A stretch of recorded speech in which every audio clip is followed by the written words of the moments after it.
everybody. Welcome to episode 2 of Make This From That, a podcast about my crafty life. My name is Kathleen. I'm a New England girl living in exile in St. Louis, Missouri, USA.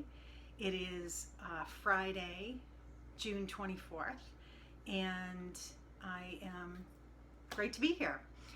You can find me on Ravelry and Instagram as SweetTart77, and I invite you to join our Ravelry group where we'll be having some lively discussions about all sorts of things. So I'm going to jump right into today's show. I have a lot to share with you. First of all, I'd like to say thank you to everyone who tuned into my first episode. The encouragement and support that I got was overwhelming, and I've made some new friends already. Hi Lisa, hi Anna. Hello, Ben. Good night, Ben. It's so funny. Nathan Taylor, who we all know from Sogmatician, and we all have a crush on, don't we? Sent me a beautiful email this week. And Nathan, if you're watching, I do thank you very much, and I will be back in touch soon. But he told me that Ben Ben, his husband, likes to listen to podcasts to help him relax and go to sleep at night. And I was like, thank you. Yeah, well, I can't be upset about it, because if you remember David Reedy from Sticks and String back in the day, back in like Brenda Dane day, early podcaster from Australia, I loved David's podcast. And whenever I couldn't sleep, I would put his podcast on, and so sweet. So Ben, I can't be upset about this. I'm actually very flattered. And one of these days I'll sing you a lullaby, and then you'll never be able to sleep again. Just kidding. So good night, Ben. Good night, Ben. All right, let's get started on today's show. I'm going to start out with some knitting. Do you see it? Do you see it? Yes, people. I have login looked my void shawl. Remember last week we were talking about the login look, the layered look, and so here it is. I've got a green tunic down there with it, and I've got a t-shirt underneath it, and I don't think you can really see. It's got like a handkerchiefy kind of bottom to it, and the shawl is beautiful, and I really love it, and I'm gonna get it.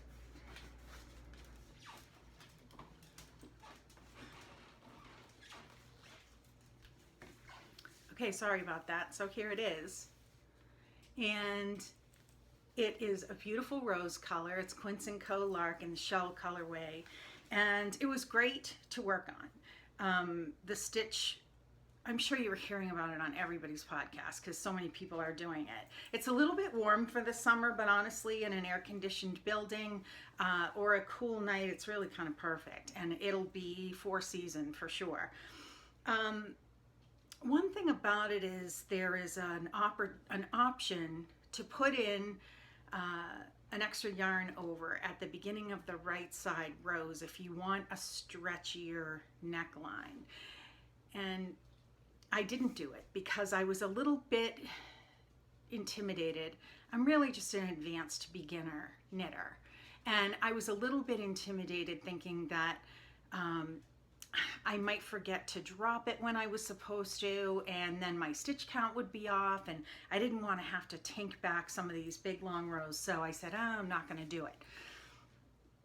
The neckline's a little bit tight, a little bit tighter than I would like.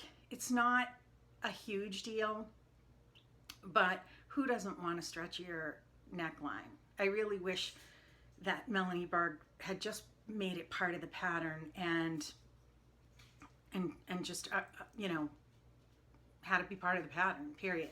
The other thing is I was a little afraid that extra yarn overs were going to mean that I might run out of yarn. So I don't know if the yardage that was listed in the pattern included this optional stretchy neckline or not. So again, I opted not to. But it's done, it's blocked, it's beautiful. I get to enter 2 knit-alongs and with my finished object, and I'm happy. To be honest, I'm a little shawled out. I've been working on a lot of shawls lately, and I'm just really in the mood for some quicker projects, some smaller projects, some a little more, shorter rows, I guess. Not really sure. So when I was thinking about this, I started thinking about, am I a progress knitter or am I a project knitter? And I think I've heard this before a while ago, but it must have, because it's always stayed with me, and I'm sure people use it, out there as well. I am really a progress knitter.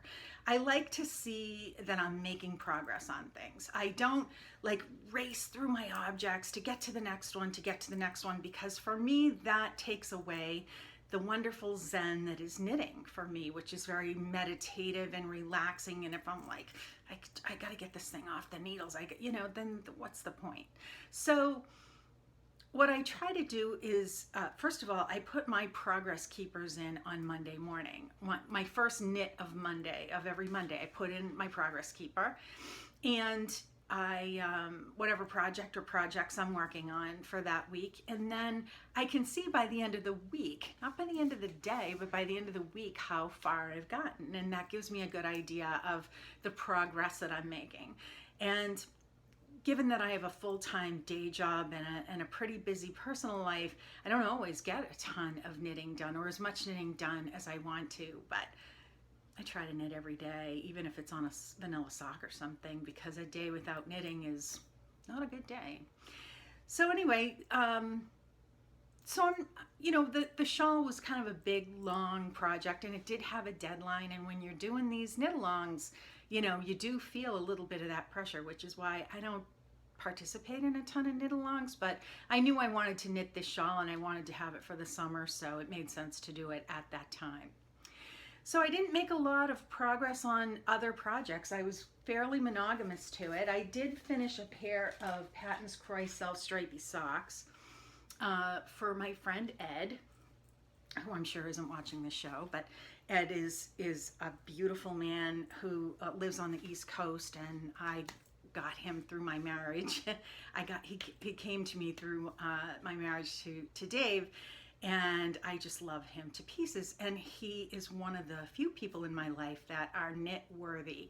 And he has a pair of my hand knit socks, and he's been asking for another pair for quite some time. And I have lots of people to knit socks for, or I don't have lots of people to knit socks for, but I'm always knitting socks, and I'm not always giving them away. And I've been burned a few times. So, it's like I'm pretty stingy about giving away my socks, but Ed is very knit worthy. So we saw Ed and his lovely wife Karen last Christmas, and when we were in Philadelphia, and they again brought up the sock thing, and the Christmas gift that I brought them was 2 skeins of yarn wrapped up. So, it was fine. It was really more of a hostess gift, because they were hosting us at their home overnight, and I didn't want to go empty-handed, and I know that they've been asking for some socks, so I put the skeins in. Now we all know it. Well, we don't all know. You might not know, but it takes me about 2 weeks to knit a pair of vanilla socks if I'm pretty monogamous to it and I knit on it pretty regularly. 2 weeks, 1 week per sock, and with the time that I have. I mean, Mina Phillips, what can I say? I'm no Mina Phillips, and I never will be, but I do admire her for her Olympic abilities. So it's now June. It's now the end of June, and I finally have 1 pair of socks to send. Well, I can't send 1 pair of socks to him and not to his lovely wife, who also loves my socks and would love to have another pair. And so I've got to get cracking on the 2nd pair as well. And I will, and I shall. So here I have said it on the podcast for the world to hold me accountable. So there you go. That's really all that has been off my needles. I am heading into mitten mode, as I mentioned before. Lots of people are going to get mittens for Christmas. It's a great way to use up pieces of leftover worsted weight yarn, which I happen to have a pretty good inventory of. So I had purchased some solids to just mix in with my multicolored variegated worsted yarn to kind of tie it all together. And so I'm going to be working on those in the month of July. So stay tuned for that. And I think, oh, and I'm going to do a mother bear project. I have never done one, and I really I was so inspired by two lit chicks, Barb and Tracy. If you haven't listened to that podcast, you absolutely should. It's a great show. They've been around a long time. They're very, very, it's just a very well produced show, and I enjoy it very much. And, you know, particularly if you're a reader, and they do their summer knit along is for this very, very worthwhile knitted toy project called Mother Bear. And I'm not going to go into it, but please do head over to knitletchicks.com. It might be blogspot.com. I'll make sure I have it correctly listed in the show notes if you would be interested in this. Now, I have the pattern and I have the head finished, and I have some great worsted weight yarn that I dyed myself that I wasn't quite as saturated as I would have liked it to be. And so, you know, what am I going to do with it? It's going to be perfect for Mother Bear project. So I'm very excited about that, and I'll be working on that over the weekend to see how long it takes me to get a Mother Bear off the needles and out the door. So, all right, so that takes care of the knitting. What's in the queue otherwise, I'll tell you about a little bit later on in the show when I do my review of a new magazine that I'm sure you've all heard about called Making. I know you've all seen it on Instagram and probably heard lots about it. So I'm going to talk a little bit about it and see what you think. So I will be back in a few minutes with you know, a little more about that. Okay, this is Rudy. Are you a pretty girl? Where's my pretty girl, Rudy? Yes, you are my pretty girl, Rudy. Rudy is a poodle. She's a miniature chocolate poodle, and she runs our house. She's one of two dogs that we have, but I'm going to introduce them just sort of one at a time. Rudy is 16 years old. She is a shelter dog. She was dumped over the fence in the middle of the night at the Humane Society when she was just 3 months old, sorry. And you wouldn't have even recognized her as being a poodle until we got her to the vet, and the vet said, "You got yourself a poodle here." So she's a good girl. She's a sweet girl. She's going blind and she's going deaf, and she lives for the cookies in her life. That is, everything is about, you know, do I get a cookie for this or do I get a cookie for that? She just wants to sleep and eat cookies. But she is very entertaining. Everybody loves her that knows her. She's had a great life and is having a great life. I shouldn't say had a great life, although she isn't as active as she once was. And she would always entertain everybody with her great agility. And I'll tell you more about that some other time. But this is Rudy, R-O-O-T-Y, Miss Rudy, like the root beer, because she was the color of root beer. And right now she just wants to have her ears scratched. So I'm going to put her down and we're going to move on. Okay, I'm back. So the next thing I want to talk to you about is this magazine, Making. This is the brainchild of Carrie Bostick Hogue, who you may know from around the knitting world. And she is a knitwear designer and a very gifted photographer. I'm not really super familiar with all of her work, but this magazine has inspired me to get to know her and her work on a deeper level. It's a small magazine, small-ish, a little smaller than you would see maybe at the grocery store.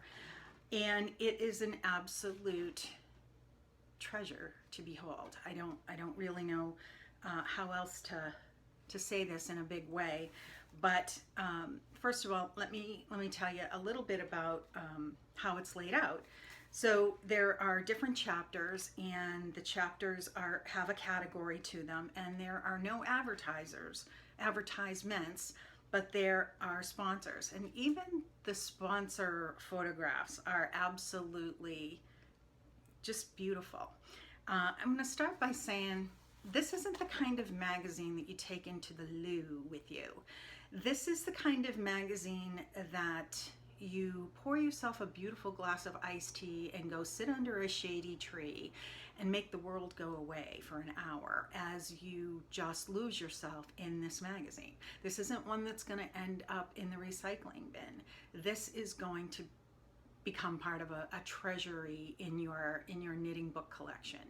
So do keep that in mind, because the price tag is a little hefty, but as with many things in life, you get what you pay for. And in this case, it was never more true. So, for example, here's one of the sponsors. And this is the beloved Alana Dacos, from Never Not Knitting. She is one of the sponsors on the inside cover. And Alana, if you're watching, and of course you are, I do hope your daughter is doing well and that you're holding up. We are keeping you and her in our thoughts and prayers, believe me. And I'm not going to show you a lot of pictures in this book. In fact, I'm not going to show many pictures at all, because I want you to, if you are going to get this magazine, I want you to experience it firsthand the way I got to experience it. But just as an example of the amazing photography and the sweetness of this book, look at this little hat pattern. I mean, come on. You're flipping through this magazine, or you're leafing through this magazine, and you come across this beautiful, this is the chapter on kids. And there's this gorgeous lavender flower and a little bit of outline that there's knitting and sewing and crocheting in this chapter for kids. So there are many, many knitting patterns, and they're charted and they're written out. There's embroidery, there's food and drink, very beautifully, beautifully done. And there's sewing, there's a flower craft, there's hand printing, there's jewelry, there's doll making, there's a coloring sheet. It's very hot right now, those coloring things, right? There's memory keeping, and there's needle felting, and there's quilting. And that's an awful lot, and they're all quality, very, very quality. There's a lot of names in here you're going to recognize in terms of knitwear designers, and I can't wait to cast on my first project, and I'm going to be casting on the Tulip Fields shawlette. I know that I said that I wasn't going to be casting on another shawl. I'm still feeling the slog of the long rows of my last shawl, and it's kind of like having a baby, isn't it? If you remembered the pain of labor of having a baby, we'd all be only children, but you forget about it after a while. And so I'm already sort of thinking about what my next project is going to be in terms of a shawl. I just need the palette cleanser of the mittens and some socks that I have to catch up on, and my mother bear, and then I'll be back to it. But I love knitting shawls, and whether it's for myself or for gifts, this one it's probably going to end up being a gift, but I'm not sure. But there it is right there. And the yarn that I'll be using is an indie dyer, and this is by Toil and Trouble, bookishly inspired hand-dyed yarn. And this is called Isa, I-S-A, Isa, which caught my attention because Isa Chandra Moskowitz is my favorite vegan cookbook author. And this is a sort of a, licheny green, but it has gray in it too, so it's very, very earthy, very, very neutral. You don't look at this and think, oh, green. You think at this and think, moss growing on a rock or something. So I think it's going to be really nice, and it looks like a really lovely, lovely knit. So I'm looking forward to that. So that's Making Magazine, and if your local yarn shop carries it, I I almost want to say, don't go in and flip through it and decide whether it's worth it or not. I just don't think that is going to, you know, this isn't your average grocery store magazine. It's really not. This is a treasure. And whether you're interested in making everything that's in it right now, maybe not. Maybe, you know, carving a stamp and stamping your own fabric isn't something you think you would ever be interested in, but never say never. You know, you don't know. You may end up coming in touch with someone in your own life that says, you know, I've always wondered about block printing fabric. I wonder what that's all about. And you can say, oh, I've got a little bit of information on that. You know, who knows? That's one of many examples of how you might use this magazine. And you're going to pass it around to people in your knitting circle. And it's really, I can't wait for the fall edition. I can't wait. And I've looked through it 2 or 3 times already, and I'll be looking through it again before the end of the summer. But right now, I'm going to cast on one of the shawls. Not this week. Maybe at the end of the weekend if I'm a good girl and get other stuff done, because I'm really not ready for another slog. Which long rows of shawls can be slogs, right? So anyway, making magazine. So I'm back. So this week, I got to go to the dentist.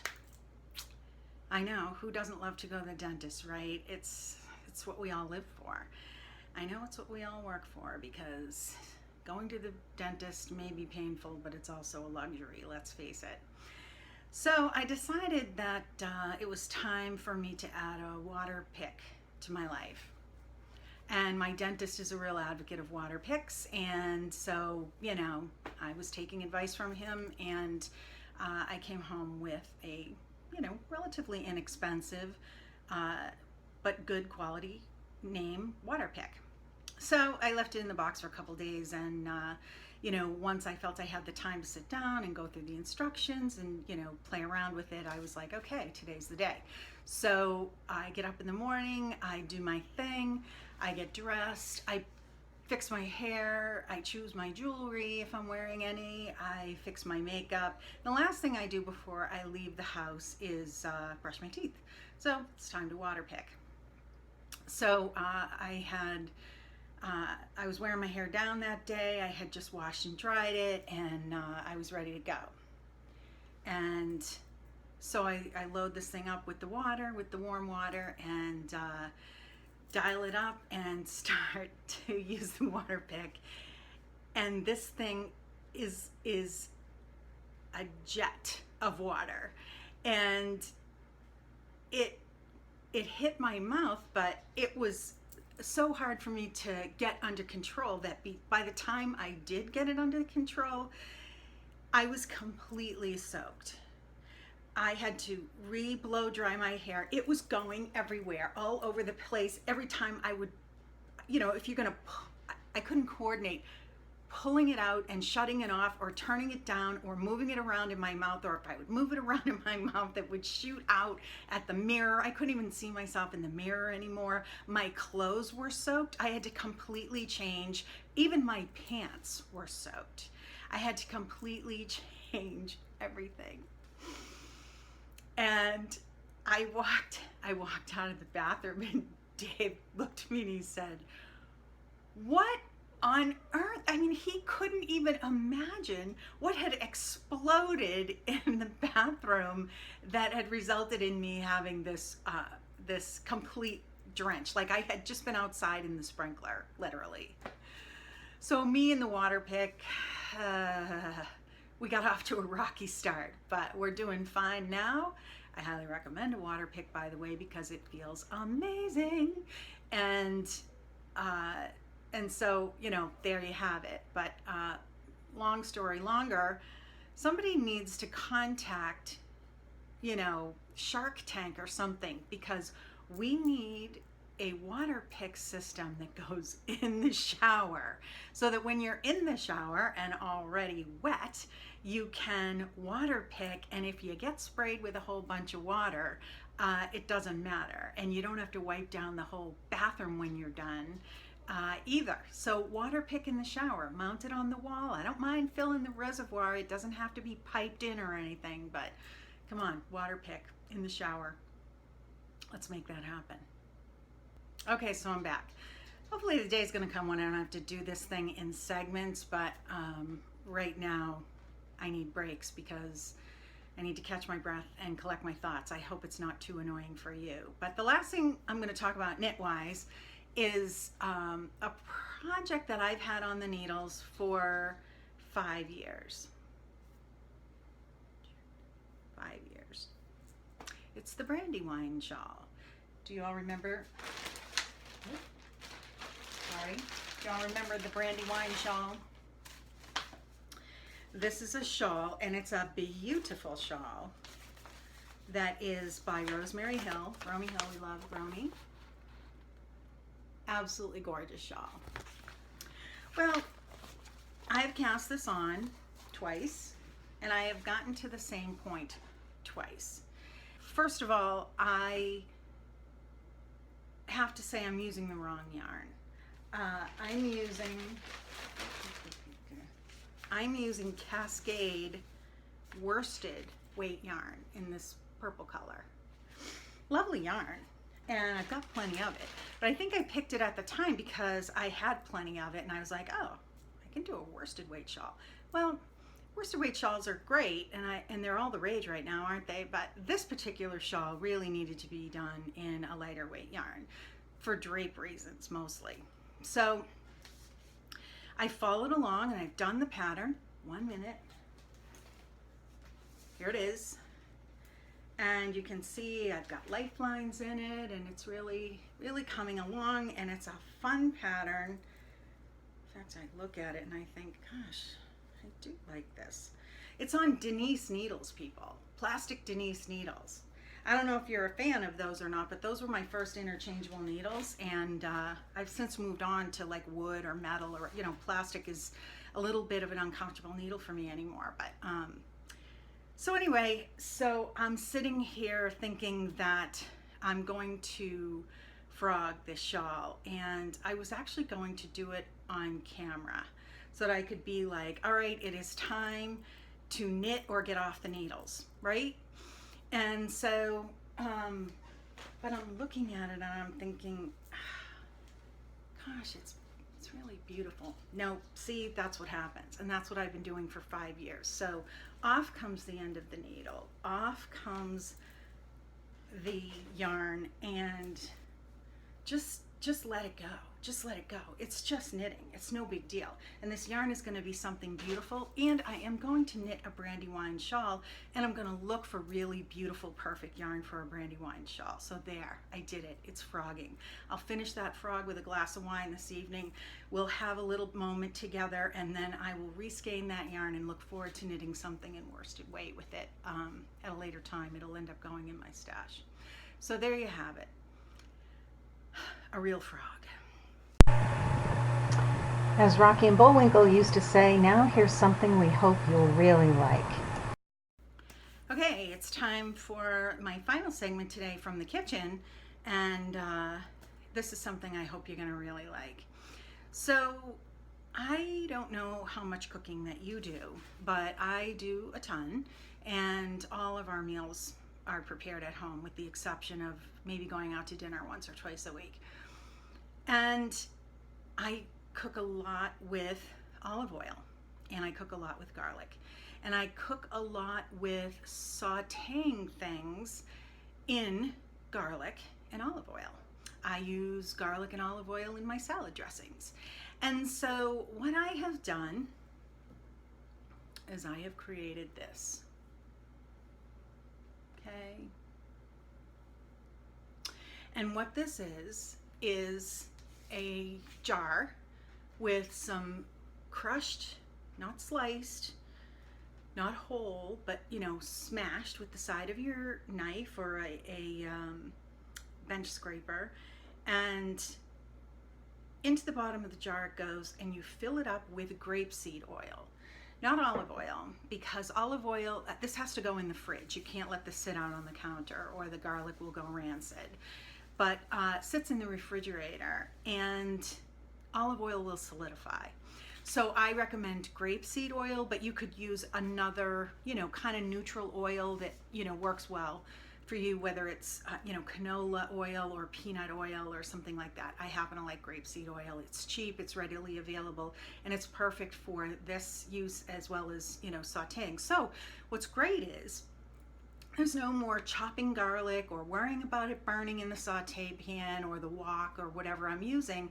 I just start with a spoonful of this oil, and then in go the other vegetables that I might be sauteing, my onions, my peppers, my mushrooms, and you get this unbelievably wonderful garlic fragrant oil without the hassle of having to go with the garlic step all the time. And when it gets down toward the bottom, I start a second jar, because you really want it to be marinating for a few days before you use it. And obviously the longer it sits in the refrigerator, the better it gets.